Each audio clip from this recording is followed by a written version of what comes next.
Hello and welcome to ResearchPod. Thank you for listening and joining us today. In this episode, we look at the new innovative research of Dr. Amy Marriott and Dr. Stuart Ainsworth from the Centre for Snakebite Research and Interventions at the Liverpool School of Tropical Medicine, UK, on snakebite envenoming, which is classed as a neglected tropical disease, or NTD for short. Ainsworth and Marriott are developing research techniques to improve the efficacy of antivenoms and, while doing so, are developing alternative models to substantially improve mouse welfare in antivenom preclinical experiments.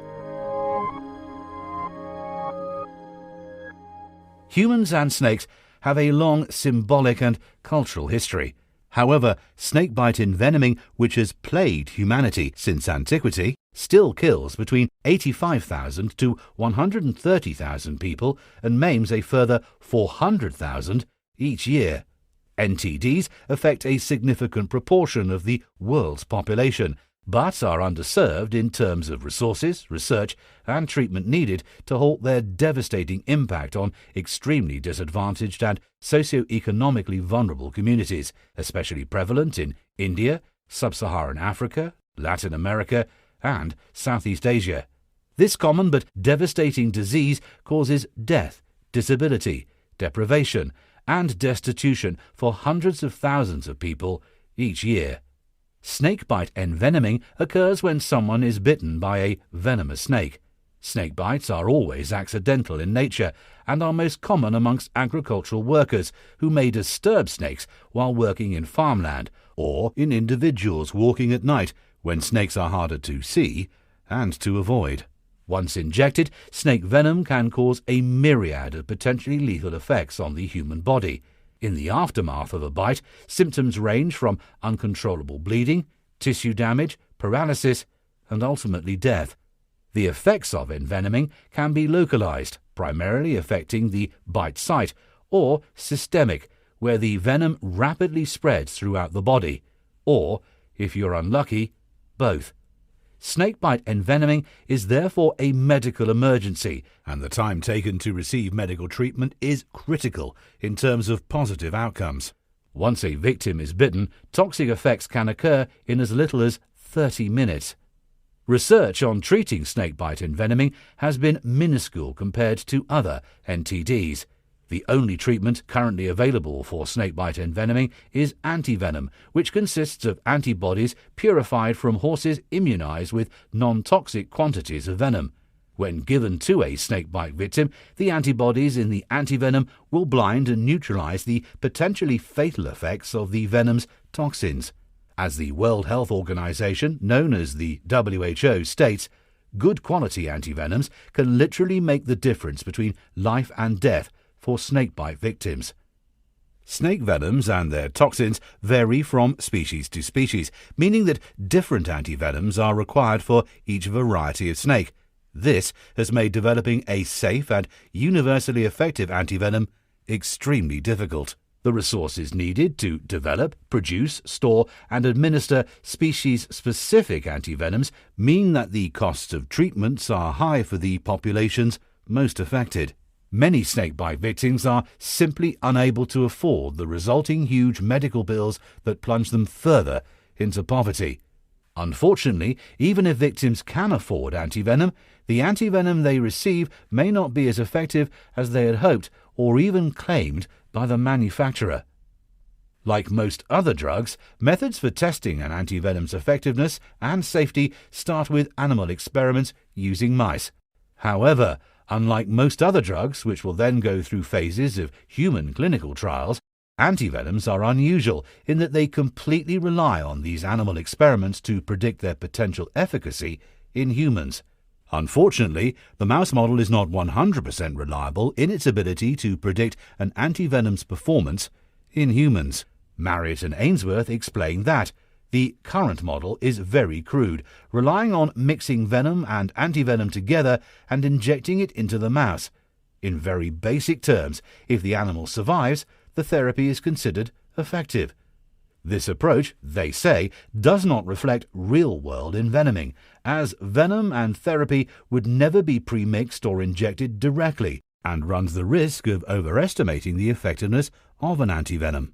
The premixing of venom and antivenom also makes detailed assessments of the antivenom's pharmacokinetic properties, something that is routinely assessed for other drugs, nearly impossible.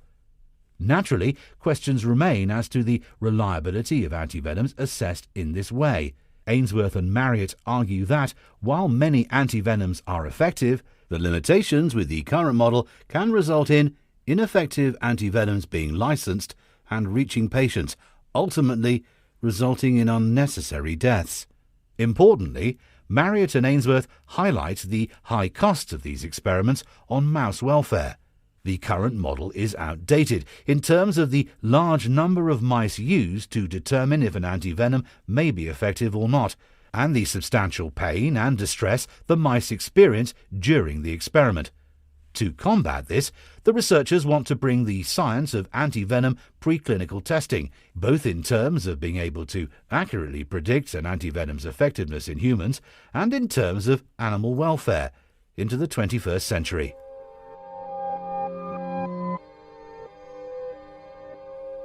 There is a general agreement on the need for a coordinated effort between government and research institutions and agencies, antivenom manufacturers, and international regulating bodies to tackle the issues.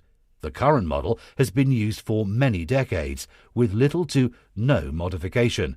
There has been attempts to improve the assay in terms of mouse welfare, for instance introducing painkillers which clearly make a difference, but still the model relies on a crude live dead readout. These types of severe models are becoming substantially less common globally as researchers search for better or animal-free models. Fortunately, Marriott and Ainsworth are spearheading work to improve testing procedures for antivenoms that will benefit both patient and the animals involved in saving their lives. Marriott and Ainsworth say that animal-free testing of antivenom is still some way off. The current reality of antivenoms not having to go through human clinical trials means that regulators are likely to insist on animal models for assessing envenoming therapies in the foreseeable future. However, they say, this does not mean we should not strive to make the required animal testing as stress-free and painless for the mice as possible. The NC3Rs is a UK government funding agency whose remit is to fund research which will work towards the replacement, refinement and reduction of animal use in research, and Marriott and Ainsworth recently obtained NC3R's funding to develop a new mouse model of envenoming.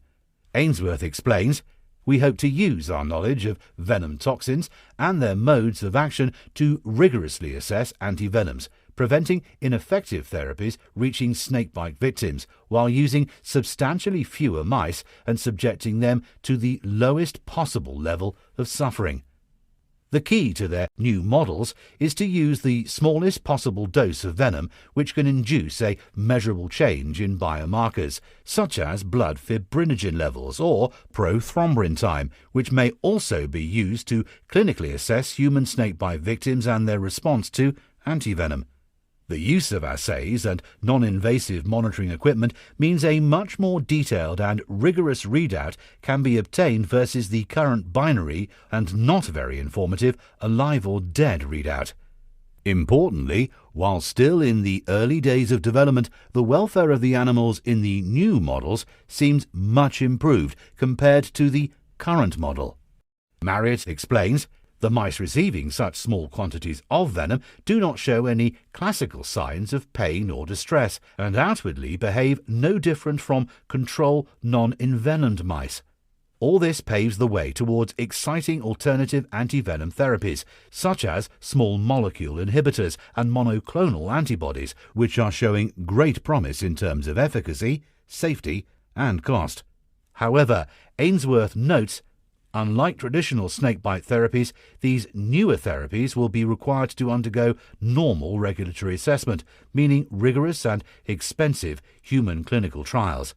The current mouse model does not lend itself to supporting these clinical trials, as its readout does not have the resolution to distinguish between promising therapies and ones which might fail in the clinic. Again, a process which is routine for most drugs under pharmaceutical development. Marriott and Ainsworth's new models will hopefully allow better early identification of promising and not so promising candidates, and thereby speed up the translation of exciting new therapeutics to clinical study in humans. That's all for this episode. Thanks for listening. Links to Marriott and Ainsworth's original research will be linked in the show notes below. And, as always, stay subscribed to ResearchPod for more of the latest science. See you again soon.